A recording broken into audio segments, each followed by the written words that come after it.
All right, so welcome government, more so fourth hour students, but government students for the Unit 2 review module.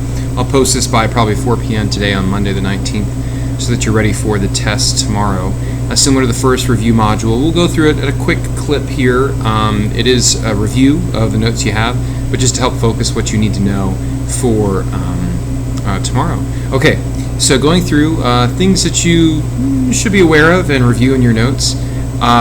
Previous to the 20th century, the national government's strongest part of the Constitution was, ding ding ding, the idea of the necessary and proper clause. The state's strongest part of the Constitution is the 10th Amendment, right? Last part of the Bill of Rights, that was crucial, 10th Amendment. During the 20th century, the national government gained a new strong part of the Constitution called the incorporation doctrine. Right? They had the ability to watch over the states to make sure they actually followed the Bill of Rights. That gave the national government more power. The House of Representatives was originally meant to be like trained monkeys. Yes, the idea of those animals being trained monkeys. The person already in office is called the, I know Spencer knows this, yes, it is incumbent, right? Whereas the person not there is the challenger, so incumbent. Okay, for the Senate to block a filibuster, they need, what percentage of the Senate? They need 3/5, right? I'll also accept 2/3, right? I know like 60% isn't 66.66666%, but cloture is 3/5. A lot of times people say like 2/3, but I'll accept either 3/5 is the correct fraction for the whole Senate, or 60%, however you want to say that. Which we had to do, right? We did cloture when I think it was Gabe and Tyler and Spencer all did their lovely filibusters. That's what we had to do to close them out, which is still hard to do in the Senate. Let's see. The president carries out his responsibilities of commander-in-chief and chief diplomat with what branch? You got it. The bureaucracy, or with bureaucrats, bureaucracy. Either one is acceptable. The president can check the judiciary by nominating judges. I really don't want to see selecting judges. I mean, you can say select, but that implies they get to have the final say. Nominating, not electing, not selecting, but nominating judges. The House can impeach the president for, now we didn't get to this in class, but be aware, some of you already know this. Yes, there's treason and bribery. These are all punishable offenses for most citizens, right? For almost all citizens. There's a wording that I'm looking for that is very strange in the Constitution that we don't have a true understanding on, and that is high crimes and misdemeanors. High crimes and misdemeanors. I'm not caring about spelling, but please don't write Mr. Meaner, right? I don't want to pick anybody out, but I can imagine that as students are writing on the test, they're like, I heard Mr. Meaner. Not Mr. Meaner, but misdemeanor. The Constitution says that the president can be impeached, charged with treason, bribery, but high crimes and misdemeanors, which is very generic. We don't really know what that means. That could mean you looked at a person funny, you didn't help an old lady across the street. They didn't say felonies and misdemeanors, which would be understandable, and we get it. But high crimes and misdemeanors is general enough that we don't have a true understanding on it. But traditionally we've seen presidents who've broken the law. That's an impeachable offense. But that's also, as a side note, a problem that the recent impeachment articles had is if they waited a little bit longer, they could have found a little bit better evidence to say it wasn't just abuse of power or obstruction of Congress, which both are very generic, and didn't have a true hanging of the hat on it. They could have come up with, maybe not perjury, but obstruction of justice, which is a little more meaty than just of Congress. But they did. They probably mishandled those articles because those are very weak. But they can be impeached. That's why, like, if you're thinking, well, those are too generic. They can do it legally, even though it doesn't mean that they're going to get convicted, because it's considered a high crime, whatever that is. High crime and misdemeanor. That's what we're looking for. Okay. Those who believe they should use their intellect and not rely on the people's interests are called trustees, right? That mode of representation, not delegate, but trustee. Don't say senator because now it's all mixed up, but trustee. True or false? The incorporation doctrine is supposedly found in the 14th Amendment. True. Nate said it before. It's correct. It's true that it's supposedly found in the 14th Amendment. It's not written in there, but it says that like states should follow all the rules of the Constitution, so that means it's incorporated in where the national government can overview the states and make sure they follow it.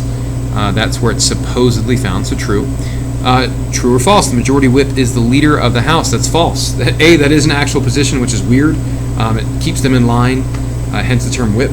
But no, the leader of the House is the Speaker of the House. Yes. The franking privilege allows for the free printing of money. False. That is false. Just because it ties in with mail. That's what it's looking at. Not directly the free printing of money. False. According to the 25th Amendment, the longest any person can be president is 10 years. That's false.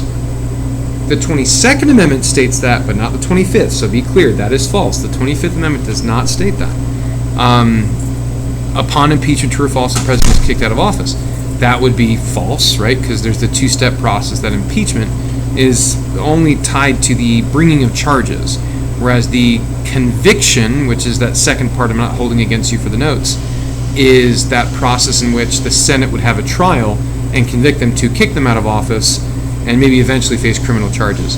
But that means false. Upon impeachment, the president kicked out of office, that's false. That's just an impeachment. True or false? Closely related. Andrew Johnson and Bill Clinton were the only presidents to ever be impeached. That is false, right? We've had 3 presidents actually be impeached. And I know Esther has this on the tip of her tongue. Yes, that would be Andrew Johnson, Bill Clinton, and most recently Donald J. Trump.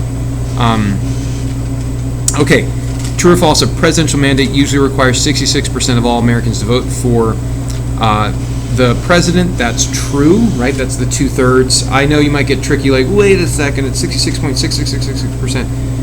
We're just doing 66%. That's all I'm looking for, so that is true. Okay, true or false? Congress can check the president by overriding his veto. Yeah, that's like a counter check. There's the president who does the veto, and then that's a counter check on that. So that's true. No president has ever been kicked out of office. That's true, right? Nixon, I know you guys are aware, but if Nixon were to stay in, then yeah, he probably would have been kicked out. But he did get out of it before, literally as they were passing the articles of impeachment, he resigned. Or trying to pass the articles of impeachment. Okay, the vice president's main role as leader of the Senate is to break ties. True.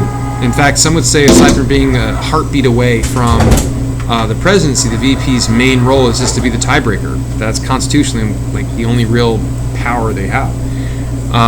Okay, going to our next section here, the idea that Congress gets to force the states to follow the Bill of Rights. Ding, ding, ding, ding. This should sound very familiar. Notice I've talked a lot about this in the test.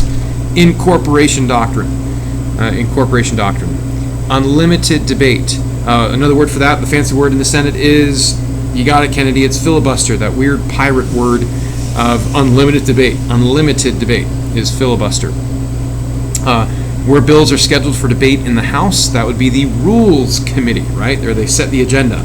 They have that in the House, not in the Senate.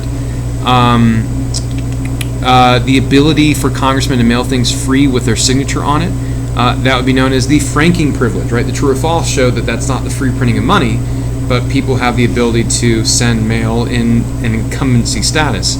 They can send mail for free, right? No postage necessary, or paid postage, and having their signature in the die-cast mold made. So that would be the franking privilege. Another one is some part of a bill that gives money to a specific congressman or woman's district would be, yes, pork barrel, that lovely term, the lovely derivation of pork barrel, and in its Bostonian roots of literal barrels of pork fat that congressmen or women would give to their constituents, right? Fancy word for the people who elected them in, so that they would vote for them. It's usually seen as a little sketchy, but heck, Congressman Bishop does it, everybody does it. But that is pork barrel. You are this if you are Christian but not Catholic. Now we got in this discussion, and that's important. Generally speaking, that's Protestant, the majority religion here in the U.S. Atheism is growing, yes, but is Protestantism or Protestant. Most assume that the Church of Jesus Christ of Latter-day Saints is a Christian religion, but where it falls in, because it's different from other Protestant religions, throws people off.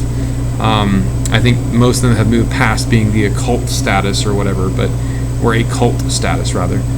But yes, it is seen as Protestant. You are this if you're Christian but not Catholic. The president can use this if Congress gives him a bill within 10 days of the end of the congressional session. Sophie said it correctly today. That is the pocket veto, where they can get it only within those 10 days and fix it and forget it. Put it in their pocket and they forget it. And Congress has to reassess everything at the beginning of their next session. If it's done before, I think 5th hour class talked more about this, but if it's done before and it's 12 days before the end of the session and the president doesn't do anything, or any time doesn't do anything with the right amount of time, that means that bill becomes an act and therefore is law. So the president does have to be up to snuff on signing or vetoing. Let's see, acts as a judge during the Senate's trial of the president. That would be the chief justice or chief judge. Acts as the judge. So you have the senators who all act, and this happened, this year, where Chief Justice Roberts came in and acted as the judge, and the senators all acted as juror members, and they voted not to convict and to more or less vote down the articles of impeachment, though the House had already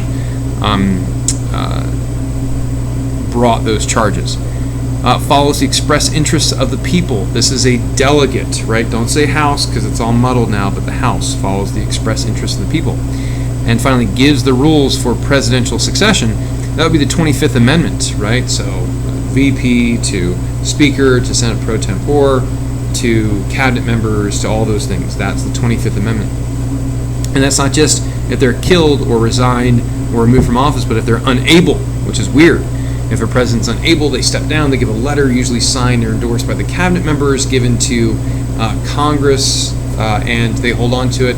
The person next in line takes over as president. In theory, the VP who's now president or whoever's in charge and the current Senate would then deem if the person is actually able to be president, but that's very sketchy because we've never actually had that happen. Okay, last section. Not that these are eerily similar to what you'll see, but the last section here for free response. Okay, so talk about 3 differences between the House and the Senate, and explain why there is confusion for both chambers about the modes of representation. This one is it's harder. 3 differences. There's a ton of differences. The House, you can say 435, and the Senate has 100. That's one difference. You can say the House has 2-year terms, and the Senate has 6-year terms. That's a difference.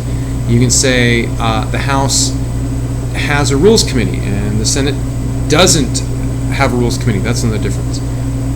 You can say that the House is led by the Speaker of the House, and the Senate is led by the President. That's another difference.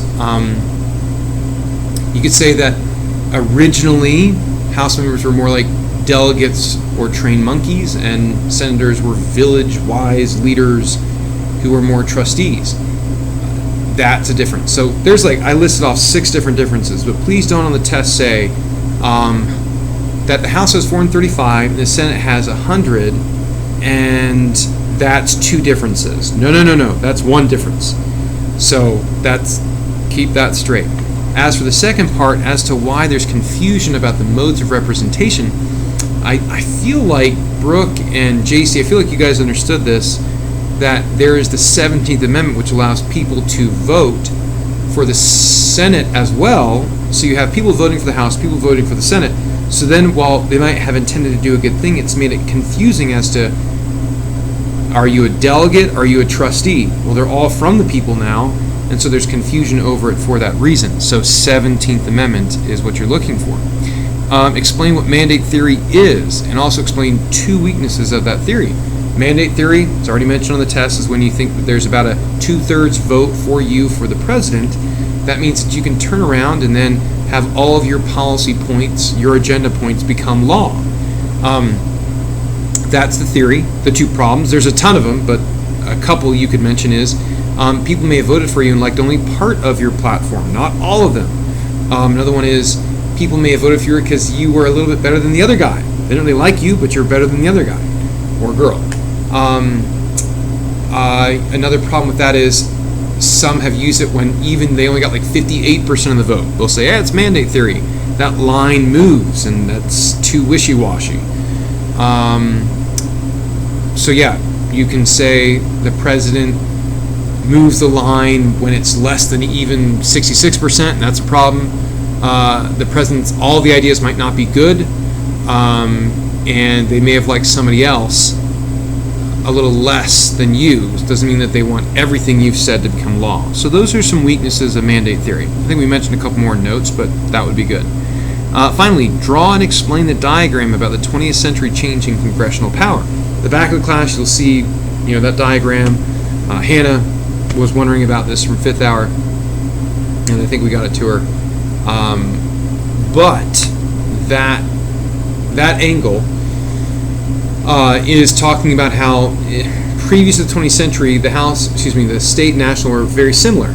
State had 10th Amendment, and the Senate had necessary and proper. They were ultimately, the national government was supreme over their specific powers, but also on their powers the state was. If there was overlap through the supremacy clause, yes, this isn't dual federalism like Jackson wanted, but they were pretty similar in their own respective spheres. And ultimately, the national government would win out if there's an overlap, but in their own spheres, they were. Then, with the advent of Jim Crow laws and systemic racism and the 20th century, the 14th Amendment was reinterpreted to give the states the national government more power, where they had not only necessary and proper, but also incorporation doctrine to watch over the states even more. And that's where we are with our mutant crab that's eating everything else. So, those are the ideas for the test tomorrow. I hope that helps. And I hope that you're impressed, because we've just been sponsored apparently by the Coca-Cola vending machine in the faculty room. It's quite impressive. I feel honored that enough of you have subscribed that I get to come to this great venue. But it was also because 5th hour had our lovely student teacher who I didn't want to mess with when I was recording this. So that's why. I hope you guys have a good day, evening, and we will see you tomorrow.